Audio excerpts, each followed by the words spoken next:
이번에 저희가 준비한 다음 이슈. 의회 자료로 투기한 공무원 일가, 각종 투기 의혹들이 전방위적으로 쏟아지고 있습니다. 잠시 후에 이 세종시 공무원 일가의 황당한 투기 의혹에 대해서 짚어보겠고요.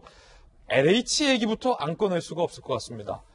LH 본사가 지방으로 옮기면서 공무원들 정착하라고 세금을 들여서 보조해서 준 집을 이 LH 직원 일부가 투기의 목적으로 판매했다라는 의혹이 취재됐습니다. 정착하라고 준 집을 LH 직원들 113채 전매 거래.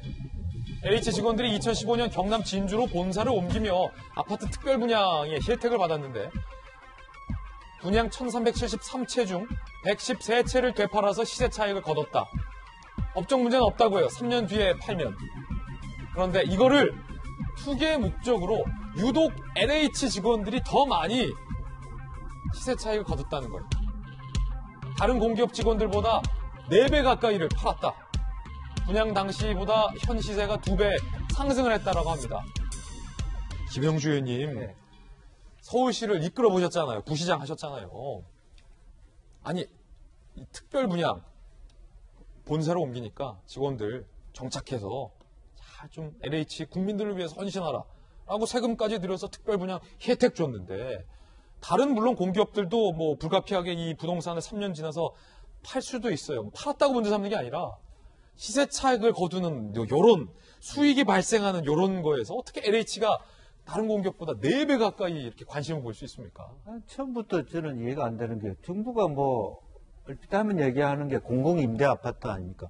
저런 사람들은 그냥 공공임대 아파트를 아주 멋있게 지어주면 돼요. 임대를 하게 해줘야지 왜 네, 분양받게 4년 동안 진주에서 LH 말하자면 직원으로 일하는 동안 임대해주고 임대료를 안 받을 수도 있죠. 그러네요. 네, 그리고 그거 그만두면 두고 가고 다른 사람한테 살게 하면 되잖아요. 그러네요. 다른 직원한테.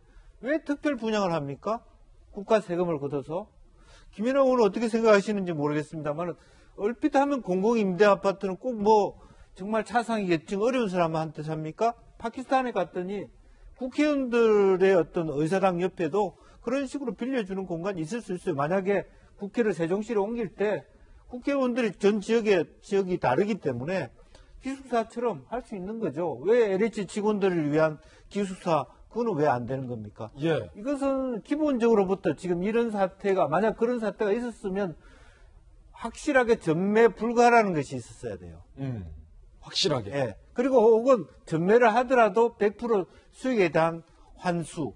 그런 조치가 전제돼야만 공적기관이 살고, 그렇게 무리하게 113채인가? 100몇십 채를 중간에 수익을 몇 배 올려서 전매 차익을 보게 하는 그것 자체가 자금자금한 뚝 자체가 무너져서 지금 이렇게 큰 부도덕한 행위로 간다. 그런 것을 정부가 정확하게 알 필요가 있고, 변창흠 장관도 기본 정책이 그런 거 아닙니까? 왜 자기 직원들한테 저런 특혜를 줍니까? 좀 그런 울분이 좀 터지네요. 예. 이쯤 돼서 변창흠 장관이 이건 투기가 아니라 LH 직원 일부의 일탈이다라고 수차례 밝혔던 대목이 좀 다시 생각나네요. 과연 변 장관의 생각이 바뀌지 않았을지도 궁금하고요. 그런가 하면 지자체의 결과를 못 믿겠다라고 직접 시민들이 나선 경우도 있었습니다. 용인 주민들 3주간 밤샘 조사했다. 중앙일보 보도에 따르면 반도체 클러스터 산단 예정지 용인시 원산면 주민들이 대책위를 구성해서 나 씨 못 믿겠다. 정부 못 믿겠다라며 직접 투기 의심 거래 50건을 발견합니다. 마을 일대 토지 거래 600건을 직접 조사했고 등기부등본 떼서 그리고 그 이름이 과연 LH 직원 혹은 공기업 직원들과 일치하는지 안 하는지 SNS, 동문 홈페이지 등을 통해서 동명이인을 걸러내는 작업까지 했다는 겁니다. 50건을 발견했다고 합니다.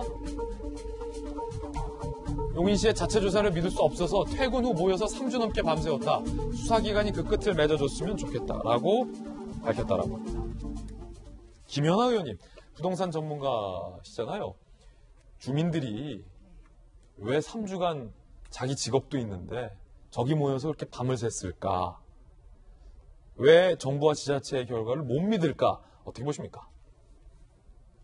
정부의 합동수사본부에서 처음에 지적해낸 게 민변과 참여연대에서 지적한 거에서 추가 7개밖에 적발하지 못했죠.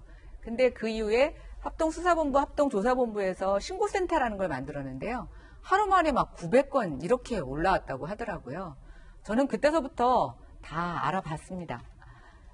정부와 경찰의 수사력이 물리적으로 좀 부족하고 또 이런 부동산 투기나 이런 토지 거래와 관련된 것들은 약간 전문성이 필요한데 한꺼번에 그 많은 것들을 할 수가 없습니다.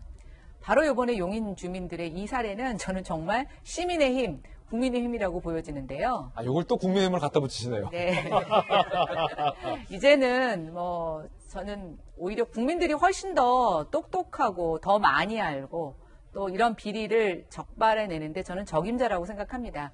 아마 지금 여러 정부에서 발각되고 있는 사례들 저는 용두사미로 끝날 거라고 보고 있습니다. 아까 좀 전에 LH 직원들의 특별공급 전매도 법적으로는 처벌할 근거가 없습니다. 예. 이미 이것들을 다 소급하는데 어려움이 있는데요. 제일 중요한 건 시민들이 항상 감시의 눈으로 보고 있다라고 하는 것을 보여주는 것. 저는 그거 이상의 재발 방지 대책이 없다고 보여지는데 그런 측면에서 이 자리에서 용인시 주민들에게 제가 이렇게 박수를 보내드립니다. 예, 물론 좋은 기사에 제가 찬물 뿌리는 건 아니지만 주민들의 노력과 별개로 주민들이 발견한 이 건들이 정말로 투기 의혹에 해당하는지는 좀 철저하게 수사를 통해서 검증해야 할 작업 그 몫이 남아있다는 말씀도 보태겠습니다.